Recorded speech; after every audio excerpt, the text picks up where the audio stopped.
Okay, tonight's bedtime story from The Crimson Fairy Book by Andrew Lang from 1903 is the story of the Seven Simons. Far, far away, beyond all sorts of countries, seas, and rivers, there stood a splendid city where lived King Archidej, who was as good as he was rich and handsome. His great army was made up of men ready to obey his slightest wish. He owned 40 times 40 cities, and in each city he had 10 palaces with silver doors, golden roofs, and crystal windows.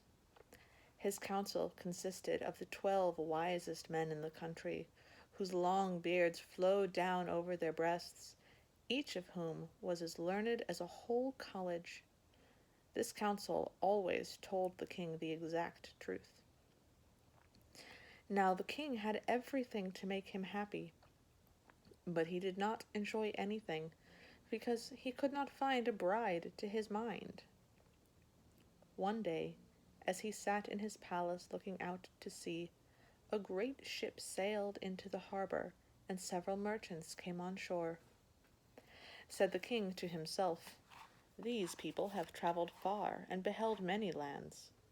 I will ask them if they have seen any princess who is as clever and as handsome as I am." So he ordered the merchants to be brought before him, and when they came, he said, "You have traveled much and visited many wonders. I wish to ask you a question, and I beg you to answer truthfully. Have you anywhere seen or heard of the daughter of an emperor, king, or a prince, who is as clever and as handsome as I am, and who would be worthy to be my wife and the queen of my country?" The merchants considered for some time. At last the eldest of them said, "I have heard that across many seas, in the island of Busan, there is a mighty king, whose daughter, the Princess Helena, is so lovely that she can certainly not be plainer than your majesty, and so clever that the wisest graybeard cannot guess her riddles. Is the island far off, and which is the way to it?" "It is not near," was the answer. "The journey would take 10 years, and we do not know the way. And even if we did, what use would that be? The princess is no bride for you." "How dare you say so?" cried the king angrily. "Your majesty must pardon us, but just think for a moment.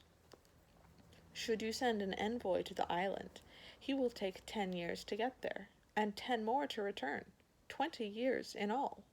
Will not the princess have grown old in that time and have lost all her beauty?" The king reflected gravely. Then he thanked the merchants, gave them leave to trade in his country without paying any duties, and dismissed them. After they were gone, the king remained deep in thought. He felt puzzled and anxious, so he decided to ride into the country to distract his mind, and sent for his huntsmen and falconers. The huntsmen blew their horns, and the falconers took their hawks on their wrists, and off they all set across the country, till they came to a green hedge.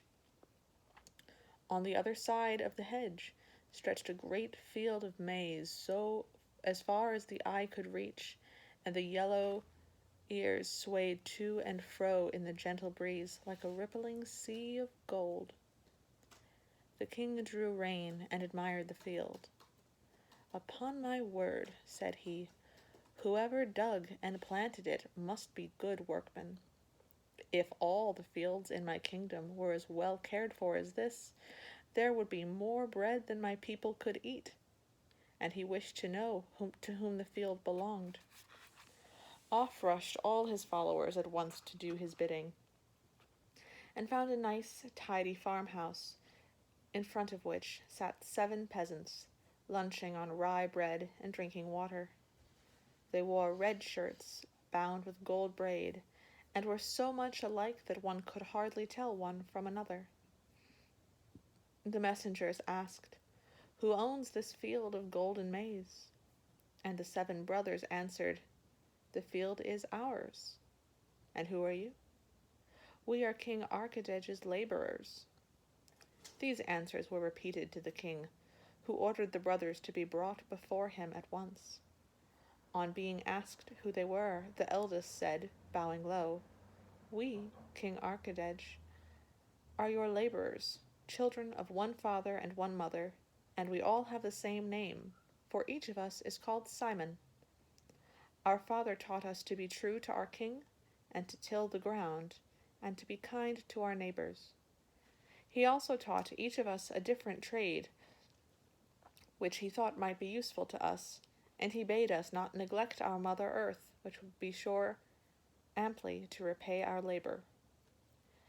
The king was pleased with the honest peasant, and said, You have done well, good people, in planting your field, and now you have a golden harvest.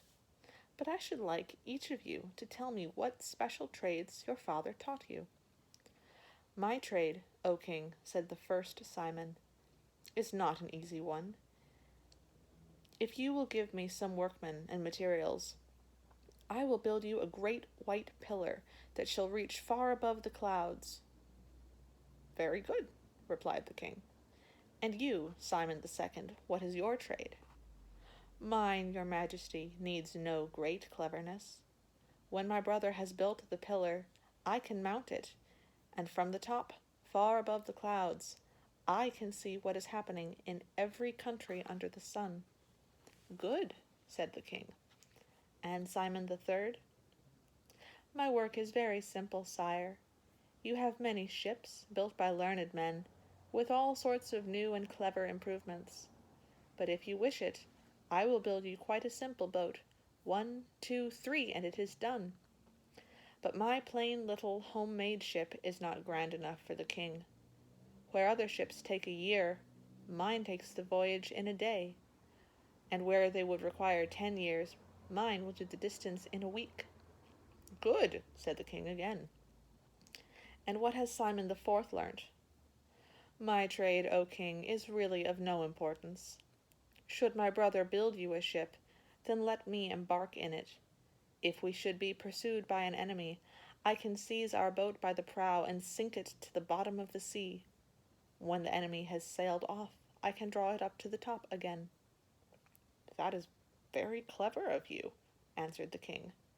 And what does Simon the Fifth do? My work, your majesty, is mere smith's work. Order me to build a smithy, and I will make you a crossbow, but from which neither eagle in the sky nor the wild beast in the forest is safe. This bolt hits whatever the eye sees. That sounds very useful, said the king. And now, Simon the Sixth, tell me your trade.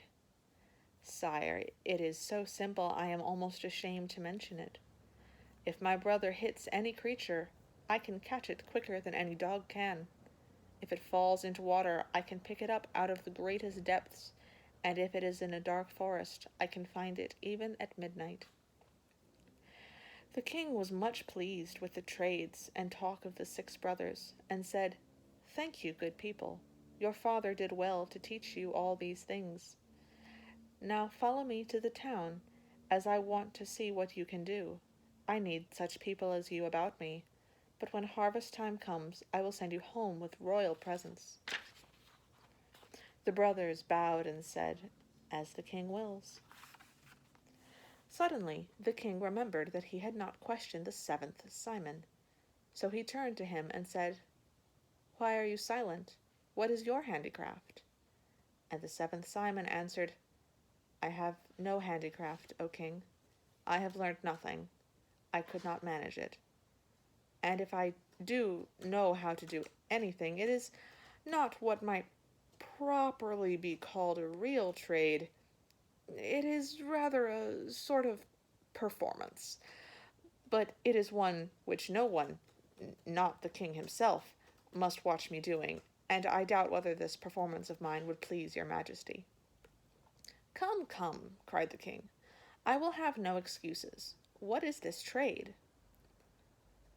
First, sire, give me your royal word that you will not kill me when I have told you. Then you shall hear.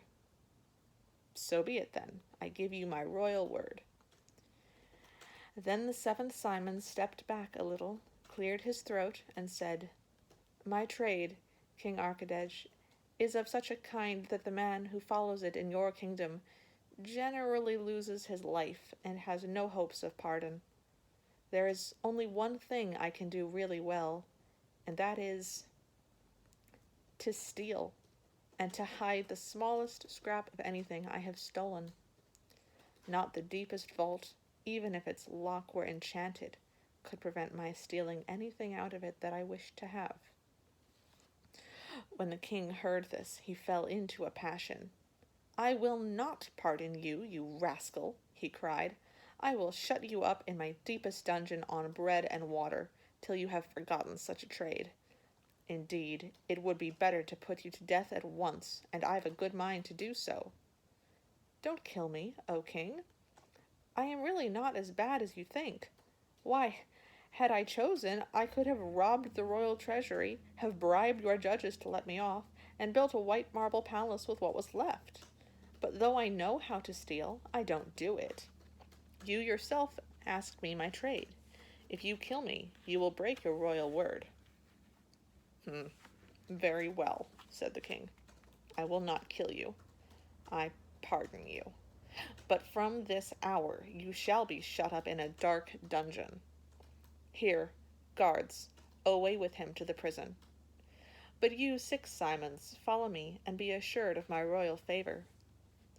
So the 6 Simons followed the king. The 7th Simon was seized by the guards, who put him in chains and threw him in prison with only bread and water for food.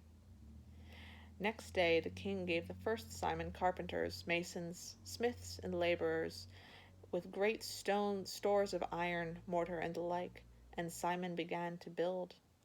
And he built his great white pillar far, far up into the clouds, as high as the nearest stars, but the other stars were higher still. Then the 2nd Simon climbed up the pillar and saw and heard all that was going on through the whole world. When he came down, he had all sorts of wonderful things to tell. How one king was marching in battle against another, and which was likely to be the victor. How, in another place, great rejoicings were going on, while in a third, people were dying of famine. In fact, there was not the smallest event going on over the earth that was hidden from him. Next, the 3rd Simon began. He stretched out his arms once, twice, thrice, and the wonder ship was ready. At a sign from the king, it was launched, and floated proudly and safely like a bird on the waves. Instead of ropes, it had wires for rigging, and musicians played on them with fiddle bows and made lovely music. As the ship swam about, the 4th Simon seized the prow with his strong hand, and in a moment it was gone, sunk to the bottom of the sea. An hour passed, and then the ship floated again, drawn up by Simon's left hand, while in his right he brought a gigantic fish from the depths of the ocean for the royal table. Whilst this was going on, the 5th Simon had built his forge and hammered out his iron, and when the king returned from the harbor, the magic crossbow was made. His Majesty went out into an open field at once, looked up into the sky, and saw far, far away an eagle flying up towards the sun and looking like a speck. "Now," said the king, "if you can shoot that bird, I will reward you." Simon only smiled. He lifted his crossbow, took aim, fired, and the eagle fell. As it was falling, the 6th Simon ran with a dish, caught the bird before it fell to earth, and brought it to the king. "Many thanks, my brave lads," said the king. "I see that each of you is indeed a master of this trade. You shall be richly rewarded. But now rest and have your dinner." The 6 Simons bowed and went to dinner. But they had hardly begun before a messenger came to say that the king wanted to see them. They obeyed at once and found him surrounded by all his court and men of state. "Listen, my good fellows," cried the king as soon as he saw them. Hear what my wise counselors have thought of. As you, Simon the Second, can see the whole world from the top of the great pillar, I want you to climb up and to see and hear. For I am told that far away, across many seas, is the great kingdom of the island of Busan, and that the daughter of the king is the beautiful Princess Helena. Off ran the second Simon and clambered quickly up the pillar. He gazed around, listened on all sides, and then slid down to report to the king. Sire, I have obeyed your orders. Far away I saw the island of Busan. The king is a mighty monarch, but full of pride, harsh and cruel.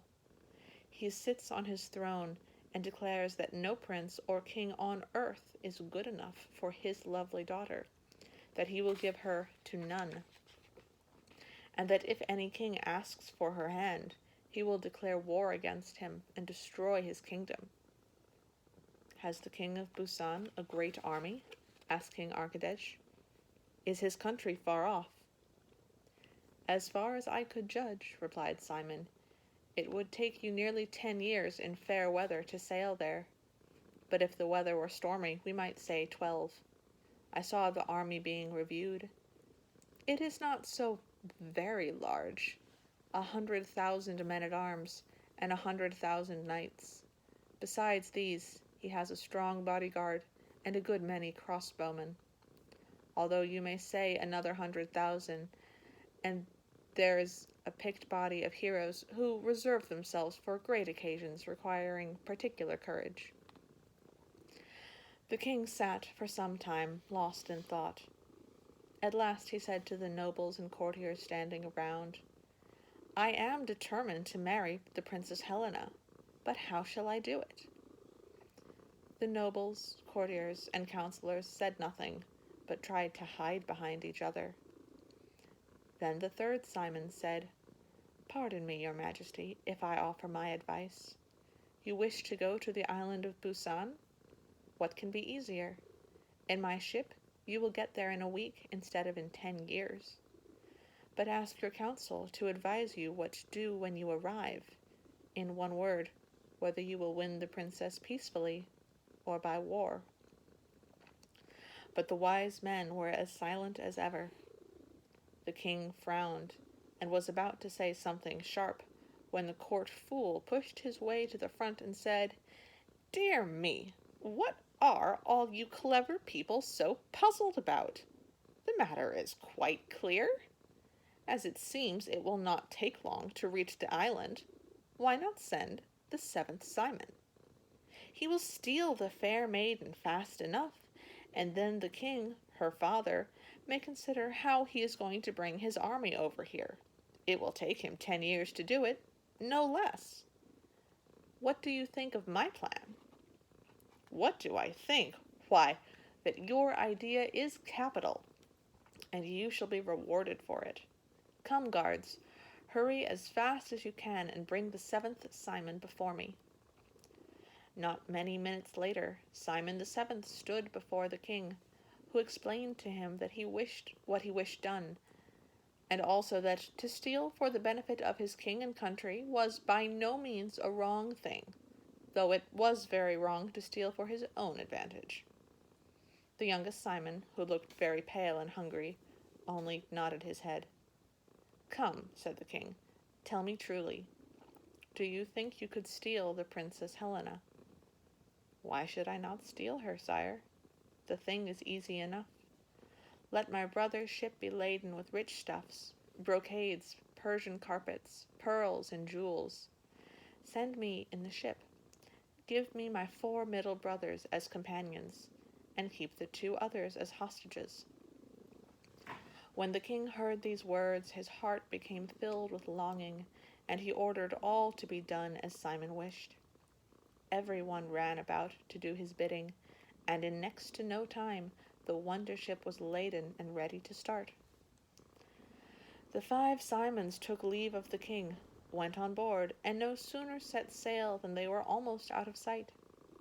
The ship cut through the waters like a falcon through the air, and just a week after starting, sighted the island of Busan. The coast appeared to be strongly guarded, and from afar the watchman on a high tower called out, "Halt and anchor! Who are you? Where do you come from, and what do you want?" The seventh Simon answered from the ship, "We are peaceful people. We come from the country of the great and good King Archidej, and we bring foreign wares, rich brocades, carpets, and costly jewels, which we wish to show your king and the princess. We desire to trade, to buy, to sell, and to exchange." The brothers launched a small boat, took some of their valuable goods with them, rowed to shore, and went up to the palace. The princess sat in a rose-red room, and when she saw the brothers coming near, she called her nurse and other women, and told them to inquire who and what these people were, and what they wanted.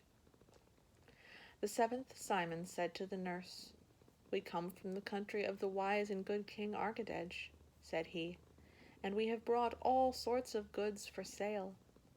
We trust the king of this country may condescend to welcome us, and to let his servants take charge of our wares. If he considers them worthy to adorn his followers, we shall be content." This speech was repeated to the princess, who ordered the brothers to be brought to the red room at once. They bowed respectfully to her, and displayed some splendid velvets and brocades, and opened cases of pearls and precious stones. Such beautiful things had never been seen in the island, and the nurse and waiting women stood bewildered by all the magnificence. They whispered together that they had never beheld anything like it. The princess, too, saw and wondered, and her eyes could not weary of looking at the lovely things, or her fingers of stroking the rich, soft stuffs, and of holding up the sparkling jewels to the light. "Fairest of princesses," said Simon, "be pleased to order your waiting maids to accept the silks and velvets, and let your women trim their headdresses with the jewels. These are no special treasures.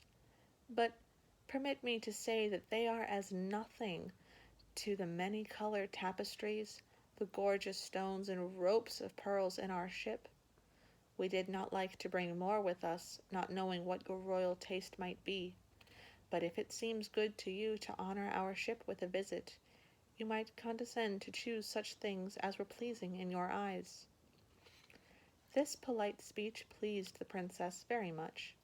She went to the king and said, "Dear father, some merchants have arrived with the most splendid wares. Pray, allow me to go to their ship and choose what I like." The king thought and thought, frowned hard, and rubbed his ear. At last he gave consent, and ordered out his royal yacht, with 100 crossbows, 100 knights, and 1,000 soldiers to escort the Princess Helena. Off sailed the yacht with the princess and her escort. The brothers Simon came on board to conduct the princess to their ship, and, led by the brothers and followed by her nurse and other women, she crossed the crystal plank from one vessel to another. The seventh Simon spread out his goods, and had so many curious and interesting tales to tell about them, that the princess forgot everything else in looking and listening, so that she did not know that the fourth Simon had seized the prow of the ship, and that all of a sudden it had vanished from sight, and was racing along in the depths of the sea. The crew of the royal yacht shouted aloud. The knights stood still with terror. The soldiers were struck dumb and hung their heads. There was nothing to be done but sail back and tell the king of his loss. How he wept and stormed. "Oh, light of my eyes," he sobbed, "I am indeed punished for my pride. I thought no one good enough to be your husband, and now you are lost in the depths of the sea, and have left me alone. As for all of you who saw this thing, away with you. Let them be put in irons, and lock them up in the prison, whilst I think how I can best put them to death." Whilst the king of Busan was raging and lamenting in this fashion, Simon's ship was swimming like any fish under the sea, and when the island was well out of sight, he brought it up to the surface again. At that moment the princess recollected herself. "Nurse," said she, "we have been gazing at these wonders only too long. I hope my father won't be vexed at our delay." She tore herself away and stepped on deck. Neither the yacht nor the island was in sight. Helena wrung her hands and beat her breast. Then she changed herself into a white swan and flew off. But the fifth Simon seized his bow and shot the swan, and the sixth Simon did not let it fall into the water, but caught it in the ship. And the swan turned into a silver fish, but Simon lost no time and caught the fish, when, quick as a thought, the fish turned into a black mouse and ran about the ship. It darted towards a hole, but before it could reach it, Simon sprang upon it more swiftly than any cat, and then the little mouse turned once more into the beautiful Princess Helena. Early one morning, King Archidej sat thoughtfully at his window, gazing out to sea. His heart was sad, and he would neither eat nor drink. His thoughts were full of the Princess Helena, who was as lovely as a dream.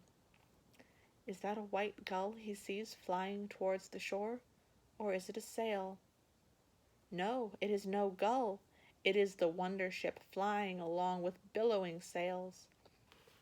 Its flags wave, the fiddlers play on the wire rigging, the anchor is thrown out and the crystal plank laid from the ship to the pier. The lovely Helena steps across the plank. She shines like the sun, and the stars of heaven seem to sparkle in her eyes. Up sprang King Archidej in haste. "Hurry, hurry!" he cried. "Let us hasten to meet her. Let the bugles sound, and the joy bells be rung." And the whole court swarmed with courtiers and servants. Golden carpets were laid down, and the great gates thrown open to welcome the princess. King Archidej went out himself, took her by the hand, and led her into the royal apartments. "Madam," said he, "the fame of your beauty had reached me, but I had not dared to expect such loveliness. Still, I will not keep you here against your will. If you wish it, the wonder ship shall take you back to your father and your own country. But if you will consent to stay here, then reign over me and my country as our queen." What more is there to tell? It is not hard to guess that the princess listened to the king's wooing, and their betrothal took place with great pomp and rejoicings. The brothers Simon were sent again to the island of Busan with a letter to the king from his daughter to invite him to their wedding, and the wonder ship arrived at the Isle of Busan just as all the knights and soldiers who had escorted the princess were being led out to the execution. Then the seventh Simon cried out from the ship, "Stop! Stop! I bring a letter from the Princess Helena." The king of Busan read the letter over and over again, and ordered the knights and soldiers to be set free. He entertained King Archidej's ambassadors hospitably, and sent his blessing to his daughter, but he could not be brought to attend the wedding. When the wonder ship got home, King Archidej and Princess Helena were enchanted with the news it brought. The king sent for the 7 Simons. "1,000 thanks to you, my brave fellows," he cried. "Take what gold, silver, and precious stones you will out of my treasury. Tell me if there is anything else you wish for, and I will give it to you, good friends. Do you wish to be made nobles, or to govern towns? Only speak." Then the eldest Simon bowed and said, "We are plain folk, your majesty, and understand simple things best. What figures should we cut as nobles or governors? Nor do we desire gold. We have our fields, which give us food, and as much money as we need. If you wish to reward us, then grant us that our land may be free of taxes, and Of your goodness, pardon the seventh Simon. He is not the first who has been a thief by trade, and he will certainly not be the last. So be it, said the king. Your land shall be free of all taxes, and Simon the seventh is pardoned. Then the king gave each brother a goblet of wine and invited them to the wedding feast. And what a feast that was! The end. Good night.